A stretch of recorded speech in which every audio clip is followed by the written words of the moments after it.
All right. Survey through the book of Judges, chapter 19. I don't know if I have failed to mention this, but this is probably the worst chapter in the whole entire Bible. Have I mentioned that at all? No. This is. And again, the Bible's good. The Bible simply records what's going on. A lot of times, when people get fussed with the scripture because they're just recording what's going on, and it records why people need a savior. So let's go ahead and start with chapter 19 and verse 1. And by the way, what's the theme of Judges? Every man do what is right in their own eyes. Every man does that which is right in their own eyes. That's the theme. And now, so there's about a 400-year gap. Not gap, but a 400-year span between in the book of Judges. From about 1400 BC to about 1000 BC. We're not sure if chapters 17, 18, 19, 20, 21, we're not sure if the last 5 chapters are chronological or not. Okay? I wonder. But there's nothing to say that it is, because we have left discussing individual judges and now we're discussing what it looks like on a real level with what happens when every man does that which is right in his own eyes. Why was Israel formed? Can anybody give me some ideas?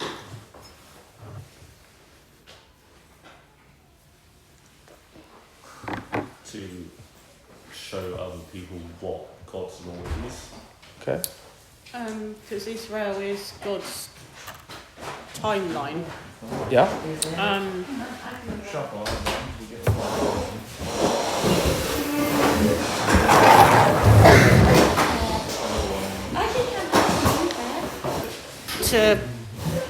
That's it really. Okay. Who did Israel start with?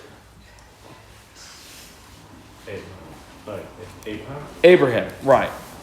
And how many kids does Abraham have? We're all descendants. How many did he have? No, we're not. We 2. are not.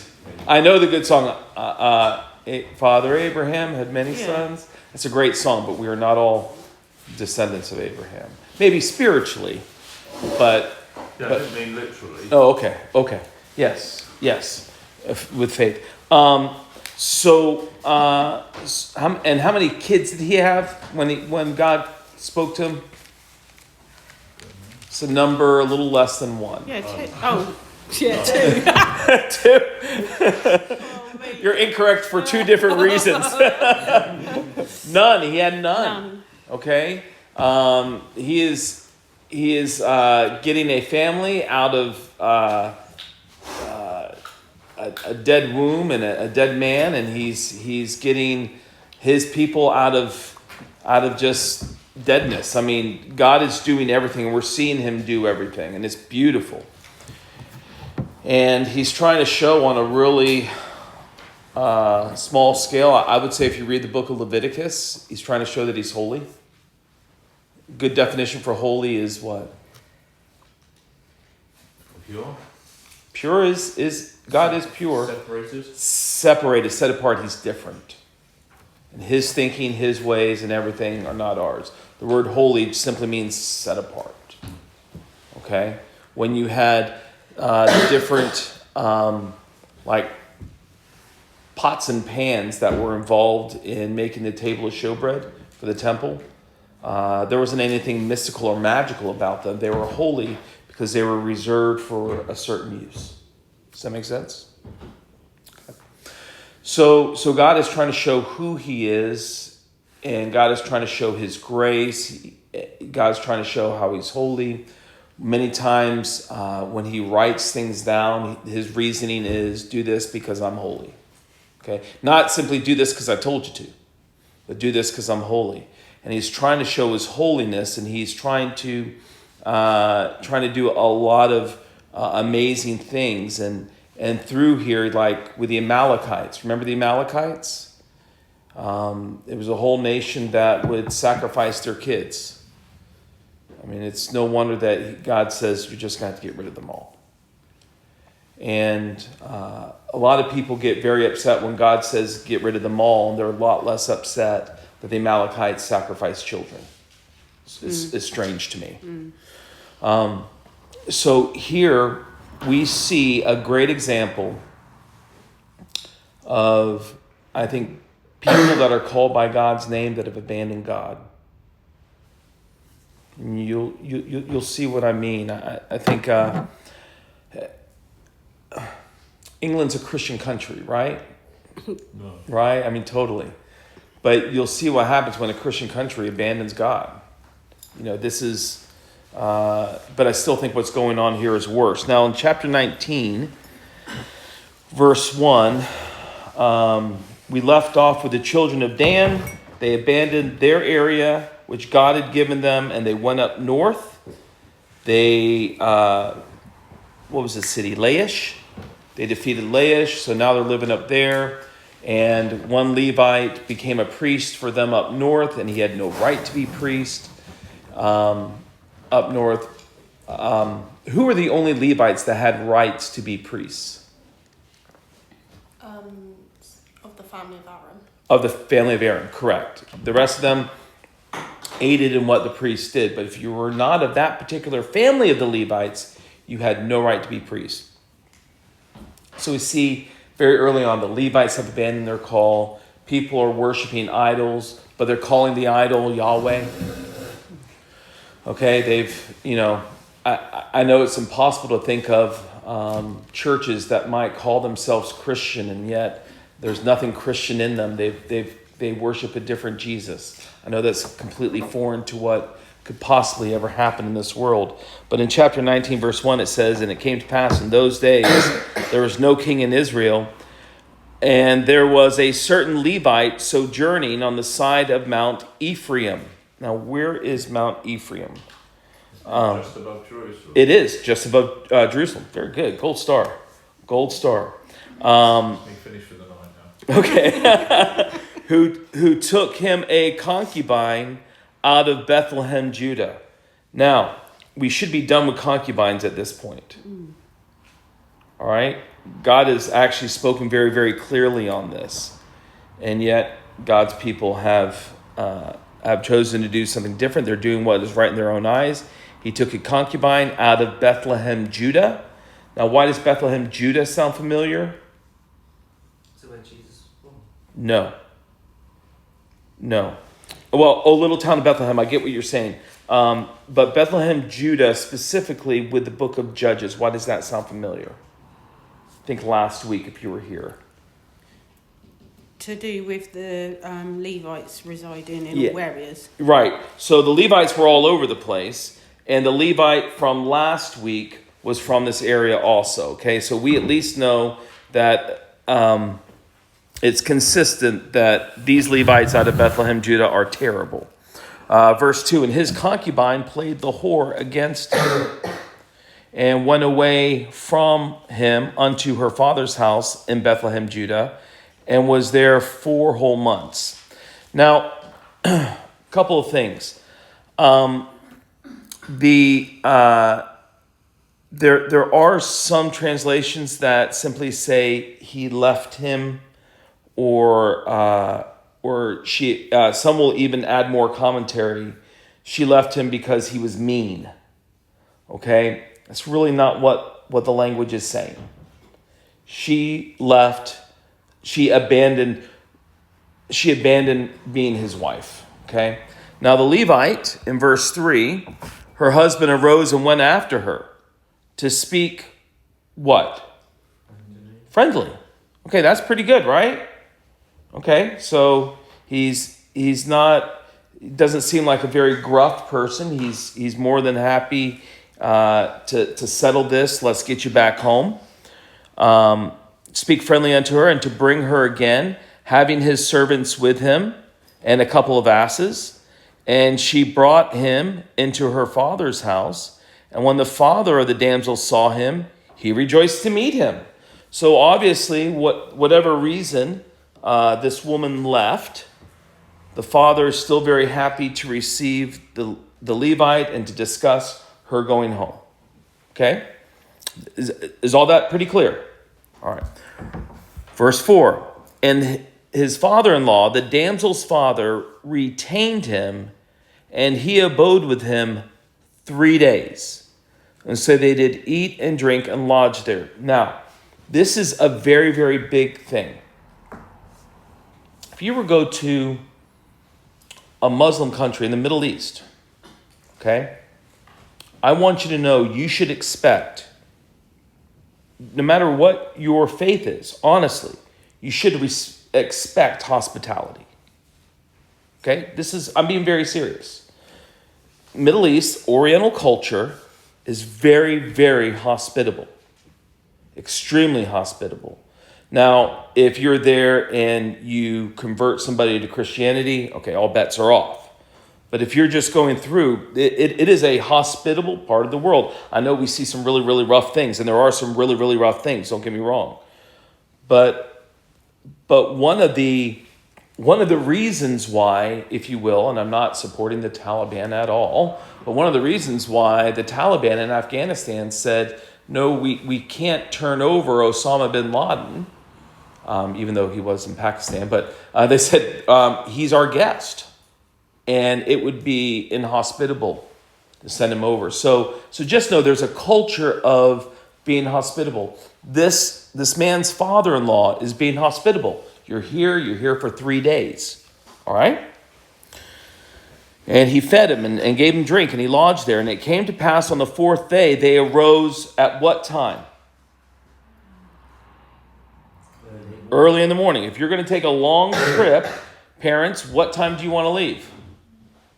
Early in the morning. That's what time you get up and you go. Early in the morning. We don't. If we're going to Disney World, we're going early in the morning. If we're going to take a long drive to Scotland, you want to start early in the morning, right? All right. So they want to go early in the morning, and he arose up to depart. And the damsel's father said unto his son-in-law, comfort thine heart with a morsel of bread, and afterward go your way. Oh, don't go anywhere. Here, let's fix you a nice breakfast. My wife's making banana pancakes. Oh, it's going to be great. And they sat down and did eat and drink, both of them. And the damsel's father had said unto them, be content, I pray thee, and tarry all night, and let thine heart be merry. And when the man rose up to depart, his father-in-law urged him. Therefore he lodged there again. All right, so he wanted to leave early in the morning. He fed. There's some entertainment, food, and everything like that. And by the time the Levite's looking at his watch, he's like, "Oh, it's dark, but we got to go. We got to go." And the Levite, the father-in-law says, "No, don't go yet." And so they said, "Okay, we'll stay." Verse 8, and he arose early in the morning on the 5th day to depart. And the damsel's father said, comfort thine heart, I pray thee, and tarry until afternoon. And they did eat both of them. And the man rose up to depart, he and his concubine and his servant. His father-in-law, the damsel's father, said unto him, behold, now the day draweth toward evening. I pray you, tarry all night. Behold, the day groweth to an end. Lodge here, that thine heart be merry, and tomorrow get you early on your way, that thou mayest go home. Have you ever been at somebody's house and they just won't let you go? Yeah. Right? They just will not let you go. All right? And by the way, don't worry about me. If I feel you've overstayed your welcome, I'm like, Get out of my house. Get out of my... That's exactly the phrase I'll say. Get out of my house, or, if you don't go, I can't miss you. So, chop, chop. All right? That's because I'm that kind of friend. Okay? And this guy wouldn't go, and everybody's trying to be polite, and he's looking at his watch, and it's probably sundial, and he's like, it's time to go. Verse 10, the man would not tarry that night. He's like, honey, we got to go. If we don't go now, we're never going to leave. You could almost hear that kind of discussion. This almost sounds like a nice, quaint, happy... Doesn't it sound like a happy story? The woman left, the man went to them, the father-in-law, oh, I'm so glad you came. She's eating me out of house and home. What? Yeah, I'm so glad you're here. No, stay a little while more. Let me entertain you. The man is saying, oh, we got to go. we can't keep on staying here. And now, what's wrong with leaving at night? Dangerous. Dangerous. It's dangerous. It's dangerous. It's dark. Street lamps don't go on until like 1 o'clock in the morning, 2 o'clock in the morning. Yeah, might get robbed. You might might lose your way. Yep. There's a lot of things. But being a good man, he says, if we don't go now, we're never going to go. And he went. Did you put sugar in that? No. All right. But the man would not tarry the night. He rose up and departed and came over against Jebus, which is Jerusalem. Later on, it will be called Jerusalem. And there were with him 2 asses saddled. His concubine also was with him. And when they were by Jebus, the day was far spent. And the servant said unto his master, Come, I pray thee, let us turn into the city of the Jebusites and lodge in it. And the master said unto him, We will not turn aside hither into the city of a stranger. That's crazy talk. They're a bunch of idol worshippers. That is not the children of Israel. We will pass over to Gibeah. At Gibeah, man, that's the very first town, which is our people, and that's where we will have a good reception. You just can't trust these Jebusites, but we need to get to a good, proper Hebrew city. And he said unto his servant, verse 13, Come, and let us draw near to one of these places to lodge all night in Gibeah or in Ramah. And they passed on and went their way, and the sun went down upon them when they were in Gibeah, which belongeth to what tribe? Benjamin. Okay, what do we know about Benjamin? Saul came out of Benjamin. Saul was a Benjamite. Now we'll actually find out, this might tell us a little bit why they favored the Benjamites with the next 2 chapters. Okay? What else about Benjamin? Who was Benjamin? The youngest brother of the 12. I would say probably Jacob was a little protective over him because his last favored brother, son, died, at least as far as he knew. Okay, so he was well taken care of. Verse 15, and they turned aside thither to go in and to lodge in Gibeah. And when he went in, he went down in a street of the city, for there was no man that took them into his house to lodge. He's looking for lodging. There's no place. Now, please don't think there's going to be like a premier inn or anything like that. Okay, that's really not what happened. Sometimes there were lodging houses, but those were extremely rare. Basically, because of the culture, if you see a stranger, you invite them in. And nobody was doing that. Okay, and that really struck them as interesting. Verse 16, and behold, there came an old man from his work out of the field at even, which was also of Mount Ephraim, and he sojourned in Gibeah. But the men of the place were Benjamites.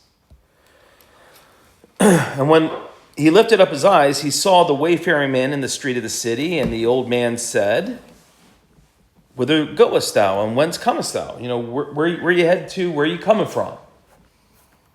And he said unto him, We're passing from Bethlehem, Judah, toward the side of Mount Ephraim. From thence am I. That's where I live. And I went to Bethlehem, Judah, but now I'm going to the house of the Lord. House of the Lord. Okay, that's where they were keeping the ark. Okay, that's a good Levite. He's got responsibilities, I guess. And there is no man that receiveth me to his house. There's a complaint here. We don't really see that in the English, but there is a complaint. Why isn't anybody taking care of me? I'm not some stranger off the streets. I'm a fellow Israelite. I'm a Levite, for goodness sake. I'm not some poor schlub. Look, I've got 2 asses. One for my concubine and one for me. Come on, I'm not some weirdo. And there's a complaint there.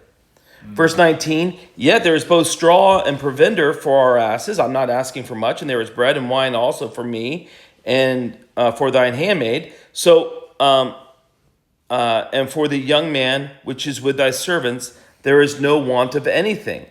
And the old man said, peace be with thee. Howsoever, let all thy wants lie upon me. Only lodge on the streets. See, now the hospitality comes. Okay? You haven't been treated right. And the Levite said, look, I've got food, I've got provisions, I don't want anything. Just nobody's bringing us in for the night. The old man says, you leave that all to me. I'll take care of you. You just don't need to be out here at night. Does anybody remember the last time where somebody really says, you really can't sleep out here at night. You really need to get indoors. Anybody remember that? Yeah, that was in Sodom when Lot was there. Yeah. And there's a bit of a parallel here. There is a great parallel here. And by the way,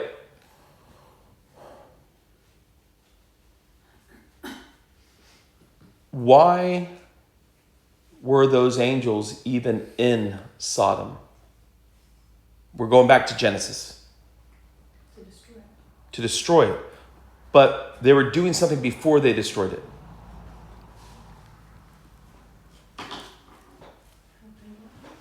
Yeah, they were there to get Lot out.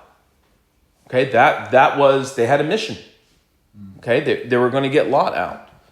And we see that one of the great reasons, their wickedness. That's the reason why they were destroyed, okay? But thankfully, this is a pagan people, not good, godly people like Benjamites or any other Hebrew nation. Verse 21. So, he brought him into his house and gave provender unto his asses, and they washed their feet. They did eat or drink. Washing the feet is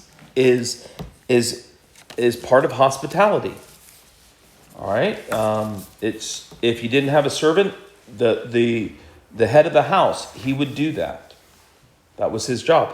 There was no servant to wash the disciples' feet, so Jesus put a towel on him and he washed. He was showing not only the most humility, but he was also showing his responsibility of the leader of that gathering.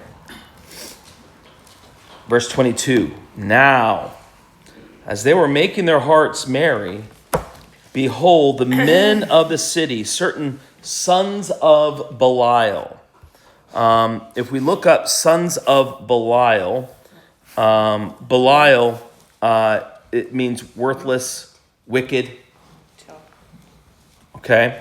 The word Belial, if you actually look at the Hebrew word, it's what we call a transliteration.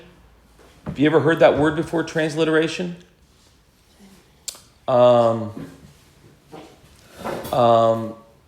Escargot. Okay, that's a French word, but we understand it in English, right? Yeah. Right. Okay.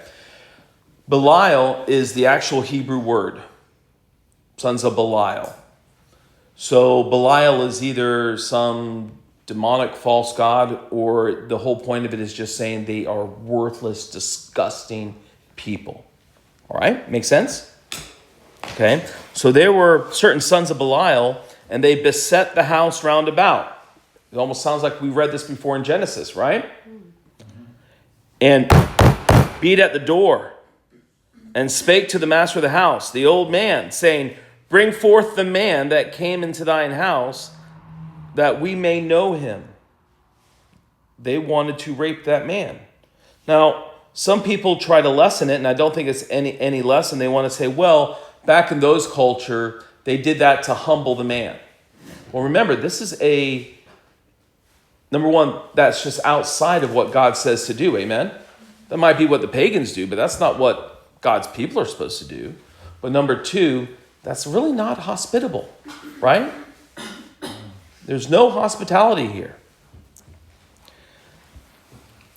Verse 23, and the man, the master of the house, went out unto them and said unto them, nay, my brethren. Reminds me of what Lot said. No, brothers. Nay, my brethren. Nay, I pray. Could you imagine if some people, if some people surrounded your house? I don't think the words out of Paul's mouth would be, "No, my brothers." Possibly not. Possibly not. You know what I'm saying? It's. If we didn't know we were in Judges, we would think that we're back at Sodom. No, I pray thee, do not so wickedly, seeing that this man is come into mine house. Do not this foolishness, this folly. Behold, here is my daughter, a maiden. Oh boy. Yeah. And his concubine. We'll give you 2. And I will bring out now, and humble ye them, and do with them whatever seemeth good unto you. But unto this man, do not so vile a thing. What are some problems here? What are some simple moral issues that we have here? What are some moral issues that we have with these sons of Belial? Well, they're very depraved, aren't they? This is godlessness gone Yeah. to a very, this is complete Nth degree. depravity. Susie? Yeah. I don't think there's nothing. It's all depraved, isn't it? The whole thing. Yeah. Right. Him giving, offering The old man. them what they want. Yeah. The whole thing is. Yeah, he's supposed to be hospitable. Well, I'll be... Yeah. Chuck them out. Yeah, here's my daughter, a maiden. And the concubine. And he didn't even get permission for that. He just, But don't touch the man. But don't touch the man. And by the way, please don't look at this and say, misogyny. There is misogyny going on here, don't get me wrong. But the problem is just wickedness. God is recording how terrible they are once they abandon who he was. God's people cannot do right when they abandon him. They can't. I guarantee you, each one of you personally, you could kind of tell by your attitude in life how far apart you are from your communion with God. Yeah? I know personally, I'm like, I need to take a time out. I need to get in my prayer closet and I just need to talk with God for a little while, maybe read a psalm or 2. But I am not, it is not appropriate for me to be around general population right now. Do you get what I'm saying? I mean, Christians are spiritually minded. And we just can't cast that off. And if we are avoiding that or if we allow so many things in life to get in the way, I want you to know we'll get to a point that we never thought we'd get to. I'm not saying to this point of depravity, but, well, it's just terrible. I think it showed as well, this wasn't a one-off, he was used to this, you can tell, like the old man. Yeah. This is the way he knew that was going to be the situation if they stayed out on the square. Yeah, exactly. And the way he just freely, I don't know, it just gives the impression this is a regular, Yeah. Just don't be out on the streets. Yeah. Come on in. This is a regular thing that these guys do. Yeah. And again, remember, God destroyed Sodom and Gomorrah for this. But we're not talking about Sodom. We're talking about the children of God. Now, please understand, not all of Israel is Israel. Scripture makes that very clear. In other words, just because somebody was an Israelite did not mean they had a relationship with God. Were the Pharisees Israelites? Did Jesus seem to think that they had a great relationship with the Lord? No. No, just because they were Jew, and I hope nobody in here thinks that, but just because somebody's Jewish doesn't mean, they get a straight ticket to heaven. They all have to come through the blood. And there were people that even in Israel, like Korah and their sons, I don't know if you remember them, but there was a little rebellion going on. Yeah. And God opened up the earth and swallowed them up. I mean, you can be Jewish, but you can still be wicked and you can still be far from God. However, there's a covenant relationship that God has where God says, you're still mine. Now, you're still mine doesn't mean you're born again, you're part of that. He says there's a covenant relationship that I have with you. So, verse 25, but the men would not hearken to him. So the man took his concubine. By the way, if you want to look up this word, took means to strengthen, prevail, harden, be strong, be courageous, grow firm, resolute. It means to seize, to firmly grab a hold of. So what did this Levite do? He grabbed a hold of his concubine and chucked her out. And brought her forth unto them, and they knew her and abused her all the night until the morning. And when the day began to spring, they let her go. Now, here is the difference between the people of Sodom and the people of Israel. I don't see much difference. Sodom said, no, we don't want the girls. We'll wait till the guy comes out. They'll beat down the door. Remember that? We don't see that here. We see that this is something more than just we want to humble somebody. They're depraved as you can possibly get. And they abuse this woman. I don't see the Levite calling out to God and say, God, we're in this situation. You sure don't. There's no, like, it's no coming to his senses and thinking, whoa, what am I doing? We're in a desperate situation. So what does this tell you? He's as far away from the Lord as... And who is he again? Well, supposedly a Levite. He's a Levite. And we thought a priest, but... He's whatever he is set apart to do the Lord's work, whether or not it's look after. Right. I mean, this guy...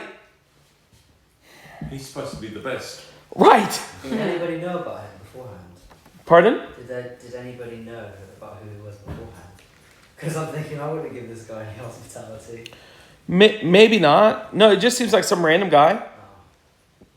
I mean, so they forcefully grabbed her, threw her outside, and she was sexually assaulted all night. By the way, it seems like it was her only. The old man's maid was okay. Verse 26, then came the woman in the dawning of the day and fell down at the door of the man's house where her Lord was till it was light. And her Lord rose up in the morning. Oh, apparently had a good night's sleep.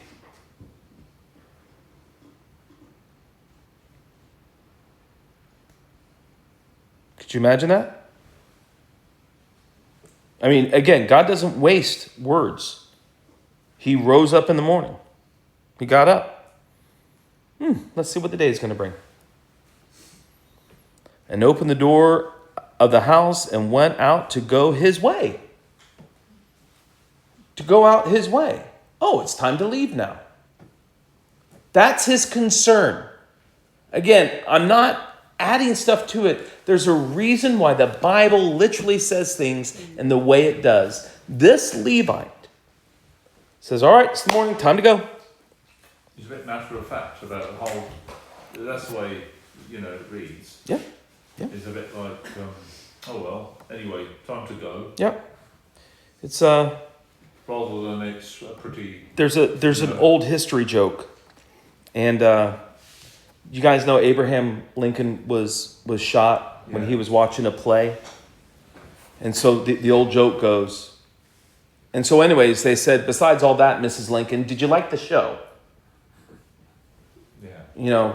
Completely ignoring the assassination, but... Did you like it? Yeah. There's such a disconnect where I don't care if the person is a believer, unbeliever, any old person, we would just assume the natural response would be wanting to protect his wife, or his concubine, couldn't sleep tonight, worried for her, waking up, how do I take, we see none of that. It's all callous. Why is God writing this? Because he's showing what Israel is like. And yeah, the people that perpetrated this are wicked. But is the Levite any better? And the woman, his concubine, was fallen down at the door of the house, and her hands were upon the threshold.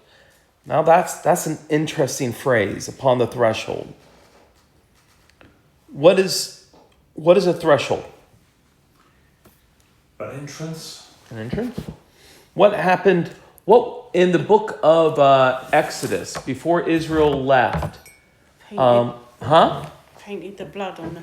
Yeah, the doorpost, the threshold. There is and again, God doesn't waste words. I think there's an idea of the covenant being here.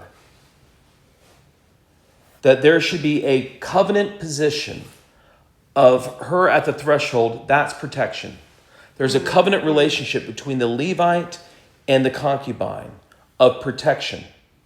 And it's gone, it's been broken. And this is pretty symbolic of what's going on. Well, I'm sure he's broken up. Verse 28, and he said unto her, Up, let us be going. Come on. You've laid there long enough. Let's go. Chop, chop. But none answered. Why?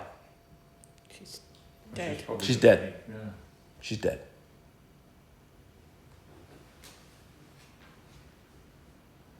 Then the man took her up upon an ass, and the man rose up and got him into his place. The man is a complete and total emotional vacuum. Again, I don't care if what religion a man is or what life has done. Nobody acts like that. If somebody were to act like this today, you're asking, do you even have a soul? Right? And so, what does he do? Well, he does what any husband would do. Verse 29, and when he was come into his house, he took a knife and laid hold on his concubine and divided her, together with her bones, into 12 pieces.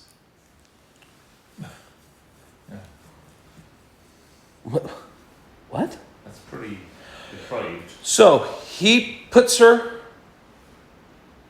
on the mule, takes her to his house. Now that he gets her home, he cuts her up in 12 pieces. Why? 12 tribes of Israel. And one piece goes to each tribe.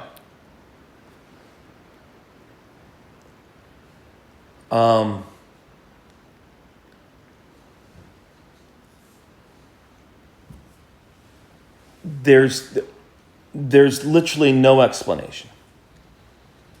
And what's interesting is he does this to express the moral outrage of what has happened to her. He didn't show a lot of moral outrage the night before, did he? None. This is terrible. We've got to let all of Israel know this. And so he chops her up into 12 pieces and sends her to the coast of Israel. And it was so that all that saw it said, there was no such deed done, not seen from the day that the children of Israel came up out of the land of Egypt unto this day. Consider of it, take advice, and speak your minds. So this poor woman has been divided into 12 pieces. Her body's been sent all over the country. And now, probably with a little explanatory note, or at least part of it, and wanting a meeting. But just like Susie, you said, you can't see anything decent in this. Let's cover some highlights here. Chapter 19. What does it show about marriage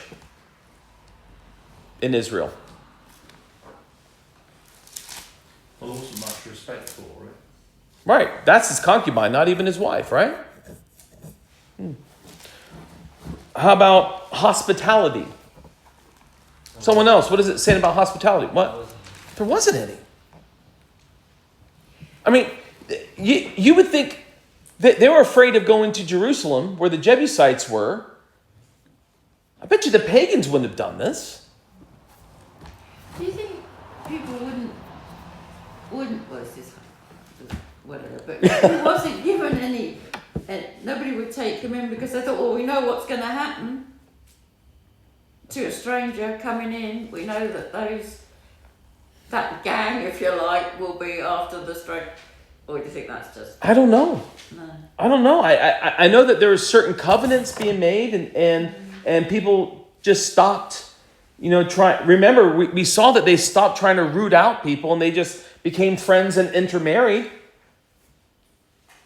And surely the Levites would have been everywhere. Would the Levites marry as a Yeah. person? So Yeah. that was fine. It was Yeah, they're commanded to. Oh, okay. Yeah. What is it saying about sexual morality of the day? All-time high. There isn't any. There isn't any, right? I mean, I'm assuming you're. Sorry. Yeah, immorality, morality. Yeah, it's gone.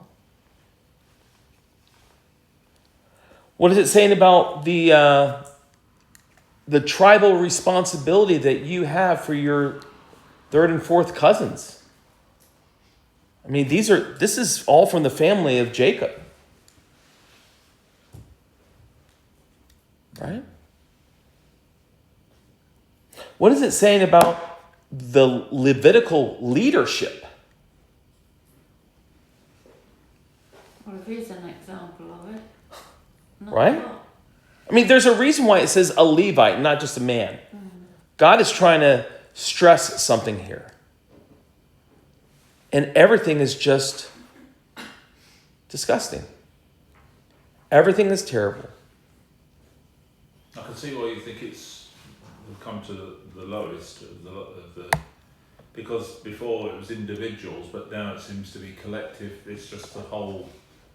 We're seeing it not individually. We're seeing it the whole. Everybody seems to be from everyone in this is bad. There's no heroes. No, there's no. This is not a few individuals. This just seems to be speaking for the whole of depravity right across the whole. And I'm going to be honest with you. We're going to finish. We're not going to finish Judges tonight. We're going to do one more chapter, but there's no redemptive story at the very end. I want it to be a psalm. Where it's all... It's bad, but look, everything's one. But it's not. You're in the wrong bad, place. is it? Oh. This is not the book for that. This is There's no happy ending. There isn't. This is not a Disney. no. It's just showing the depravity of mankind, isn't it? Yeah. And we think we're better, but do you know what I mean? It's the Yeah. same depravity, And- just- And it doesn't even matter if they named the right God. It just shows a godless society. Yep, godless society, depravity of man. God. I mean, there you go. That's in a nutshell. Okay, so we're going to take a little break from this, kind of gather our wits, because I've been telling you for weeks this is coming, and this is just. Has to be one of the worst chapters. It is. It is. I mean, you expect those that are outside of God's knowledge. You expect them to not act right, but you don't even expect them to do this. Sodom was a shock. Sodom wasn't normal because God didn't do that to all the cities. Sodom and Gomorrah. Those are the two. Yeah. When is the timeline of this? So somewhere between 1400 BC to 1000 BC. We don't know if this actual event is at the very end, if the whole thing is chronological order, or were all the judges chronological, and now we're hearing some individual stories, non-judge stories that have happened in between or when the judges ruled. All we know is that there was no king in Israel. So, when is this compared with like David? Okay, so this is before, so let's go backwards. David, then before him was King Saul. Before him was the judge Samuel. 1st and 2nd Samuel, okay? Before him was the judge Eli. And Eli wasn't a brilliant judge, I'll just be honest with you. But you have that, so you have Judges, and in between those two books you have Ruth. Okay, that's what I was confused about, because I think I could have misheard. You said that they were told to wipe out the Amalekites, Mm-hmm. but they're still around with Mhm. Saul. That's the problem, I think. Yeah, Oh. Yeah. yeah, there you go. Yep, you're saying it. You're saying it right. They, from the very beginning, just from the very beginning. It seems like the only person that did what God, Caleb, give me that mountain, I'll take it. Caleb just seems like the only bright spark. Even like we learned about Gideon, wasn't that? It's good, but then he started going down, and then it just gets worse and worse. Okay. It does throw, because it is easy to say, well, why would God say wipe out, men, women, children, wipe out them all, Yeah. destroy them all, and it like, your reaction is, well, the kids, kind of thing. But now when you hear what happens, you can see it was God's mercy, but Yeah. it kind of, judgment and mercy. Yeah. And So it kind of puts a whole different light yeah. on that And is it possible that God thing. knew the eternity of those children, teenagers? Is it possible that God, because I personally believe that, I know this is a term that we see outside of the Bible, but I do believe there's a certain age where you're not accountable yet. I do believe in original sin, but I think like a baby, an infant, Yeah. I think that I think because they can't respond to salvation, I think there's mercy shown. I believe David indicated that when he talked about his son who died. Yeah, definitely. So, and there's some people that would disagree with me, and I can't. I'm pretty sure, but I sure would love a very nice, clean verse on it. I don't have it, but I know God's good. He's a just. Yeah, and I know whatever decision God makes is done in His righteousness and justice. And with that being said, that the absolute removal of these people was the best thing that could happen, period.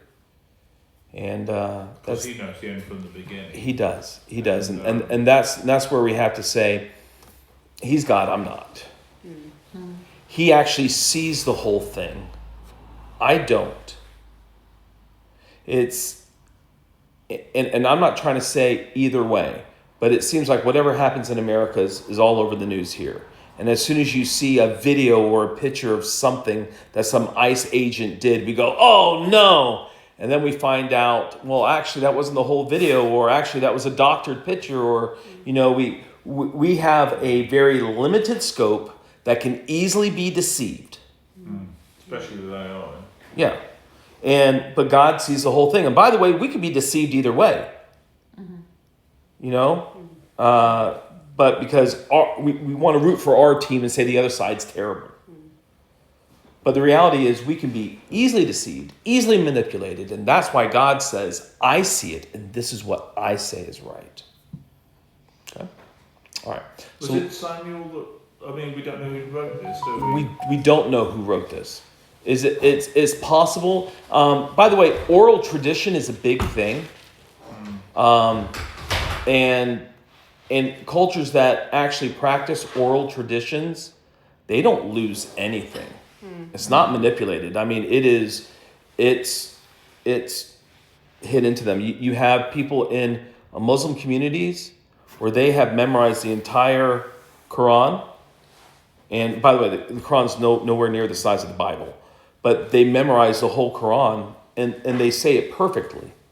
And you have enough people so that if every Quran was gone, it could be recreated correctly from what, I say correctly as correctly can be, but because of what they would do orally. So when these things are done orally, passed down like generations, and it's recorded, we know that the ancient people were not just a bunch of dimwits, in a corner picking their nose, beating two rocks together.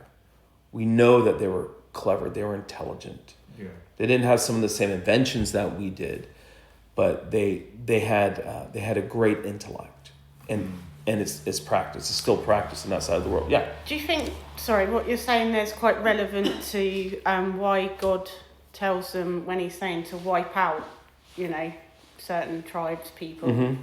He wants it all wiped out because they're so good at preserving whatever it is they're preserving. It's also, if things aren't wiped out, everything gone, that's how they preserve their idol worship and their rituals and so on and so forth. That's why he wants the whole lot, because he used to say to them, I don't know how it's worded, sweep your house clean, didn't he, to the Jewish people. They had to sort of purge their house every year to get rid of any idol. So they, as good as they are at preserving, they preserved the word of God, and but they've preserved all the idol worship and these rituals of. I'll even. So I've been reading a little bit about the current Quran, okay, and I think it was. So it wasn't written down at all. It was kept verbally. Those people that had memorized it in the battles, those people were actually first on the front lines, because there was a feeling that God won't allow us to be defeated. He won't allow his word to get erased. Well, a lot of them died. We know this historically. And we also know that there were a lot of different versions. And that probably stemmed from that. A lot of different versions. And I think it was under Uthman. I think that was the guy's name. But he was the big sultan. He was the overall leader, and somebody came to him. We got all these different versions. We need only one version. And he says, right, this is the version. Everybody else, burn what you got. You cannot keep it, and we'll just go by this only. Any fragments or completed things, it doesn't matter. We're now only going by this. And that's exactly what happened under penalty of death. So if you ever, anyways, there's some accusations against Christians. You guys have variants. Well, we do. That's because we didn't burn all the rest and threaten to kill anybody if they did it. I mean, that's just a reality. Okay.